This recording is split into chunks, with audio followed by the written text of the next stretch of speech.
Welcome to session 2 of If God is For Us, a study through the book of Joshua.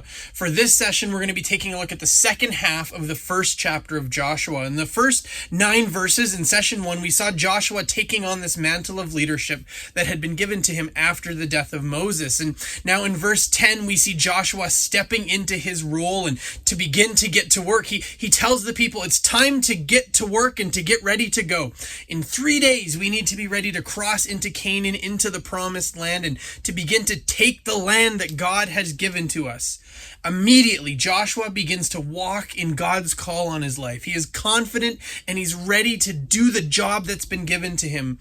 In the first 9 verses, we see God again and again reaffirm Joshua that God can and will use Joshua for this incredible task. And it seems as if God's words and assurances really had some power and really affected Joshua, because he becomes this confident, powerful leader, but not because of himself, but because of God's promises in his life. There is this tension that we live in as Christians, because each one of us has been called and gifted by God to work and serve and be effective in our own way in different areas of life. Maybe you're a gifted musician and singer, or maybe you're great with children, or maybe God has given you an incredible ability to work with wood or to care for people. Maybe God has given you the role of the leader, or God has placed inside of you the heart of a servant. Maybe you're gifted administrationally. God has given you gifts, and given you talents and given you the ability to do all kinds of things. But each and every one of us has things in our lives that God has placed there. God placed them there for us to use. But each and every one of us has things in our life that have been placed there by God for us to use. But it can be so hard for us to believe in ourselves and in our giftings and in our abilities to see ourselves like that. It can be so tempting and so easy to fall into the trap of believing that you are not someone special, that you are not unique, that you are not gifted. It would have been so easy for Joshua to look at who Moses was and all that Moses did, and then look at himself, at who he was, at all the things he hadn't done, and to allow that to totally rattle him. I mean, he was no Moses. Who was he? Moses had confronted Pharaoh, the most powerful man in the world, and Pharaoh blinked. Pharaoh backed down. And after 400 years of slavery, it was Moses who led the people to freedom. And when the people were trapped against the Red Sea, it was Moses who stood up and parted the Red Sea. Moses had got water from a stone. Moses had made bitter water drinkable. Moses had led the people through the desert. And Moses had made sure that everything was taken care of. And now, after all that, it was Joshua's turn to lead. How could he live up to that? How could he possibly fill those shoes? How could he fill those shoes? Because while all of what we just said that Moses did was true, it's also incomplete. Because although Moses was the man who did all of those things, Pharaoh didn't back down because of Moses.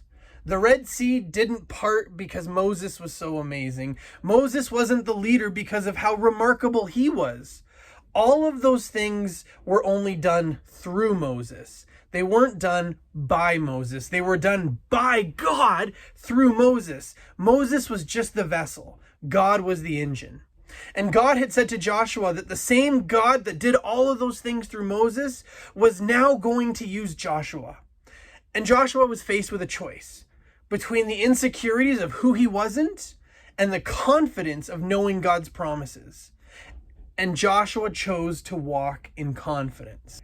There is this verse in 1 Corinthians chapter 11, verse 1, that has always seemed like such an insane, amazing, challenging, inspiring, questionable comment that Paul makes to the church that he's writing to. In this verse, he says this. He says, "Follow my example as I follow the example of Christ." Wow, what a thing to say. Want to know how to be a Christian? Look at me. Watch me and do what I do, and then you're going to be doing right by God. This seems so antithetical to everything that seems right. I mean, if someone came to me and said, "You want to know how to be a good Christian? You want to know what it means to be a Christian?" Just look at me. I would probably not be inspired. In fact, I would probably say to them, let me introduce you to this thing called pride. But it wasn't that Paul had this deep sense of superiority or confidence in who he was or in his abilities or even in his moral superiority. In fact, all throughout Paul's writings, he refers to himself as the chief of sinners and the least among these. But Paul's confidence wasn't in that he was perfect. Paul's confidence came from trusting and believing in the God who had called him. In one sense, Christians should be the most confident people alive. But our confidence doesn't come from our own abilities or merits. Rather, true confidence comes from a sure and sturdy faith in a God who always keeps his promises. Because God is faithful to his word, we can move forward in confidence knowing what he has promised, he will fulfill. Joshua spoke to the people with confidence, assurance, and certainty. There was no contingency plan. There was no plan B. His speech was filled with whens rather than ifs. This wasn't because Joshua was confident in his military strategy or his leadership acumen. It wasn't because of who he was or what he could do, what he had to offer, or his talents or abilities. It was because he was willing to take God at his word. Joshua was asked to stand on the shoulders of one of the largest giants in human history. He was asked to follow after someone who had been the answer to 400 years of prayers for freedom from suffering. Someone who had performed miracles that even today are so well known that people who don't know anything about the Bible know about the Red Sea. And it would seem so easy for him to shrink in that spotlight, to wilt under the pressure, to see the enormity of what he had to do and allow that to overtake him. But he counted on God.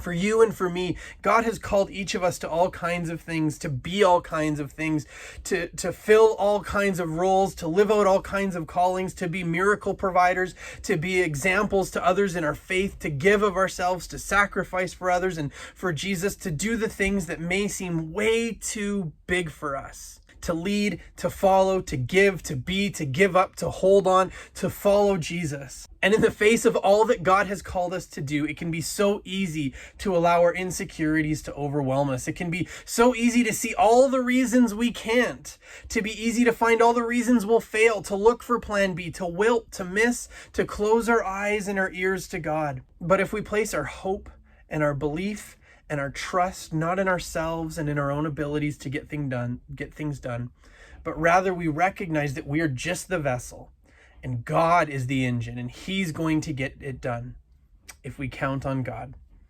I want to close with a couple of verses from Proverbs chapter 3 that will hopefully serve as a reminder of where our confidence comes from and what it looks like when we place our confidence in the right places. Proverbs chapter 3, verse 21. My child, let not these depart from your eyes. Keep sound wisdom and discretion, so that they will be life to your soul and grace to your neck. Then you will walk safely in your way, and your foot will not stumble. When you lie down, you will not be afraid. Yes, when you lie down, your sleep will be sleep. Your sleep will be sweet. Do not be afraid of sudden terror, nor of trouble from the wicked when it comes. Here, verse 26, hear this. For the Lord will be your confidence and will keep your foot from being caught. Thanks again for joining with us for session 2 of If God is For Us. I would invite you again, there's discussion questions that are going to be posted that will be able to take your experience with this session even deeper. I'd invite you to work through those questions, to call up a friend and work through those questions together, but to not just listen to this, but to take it even deeper. It's been such a pleasure to share this with you, and we look forward to the next time we're together again. God bless you. We'll see you again real soon.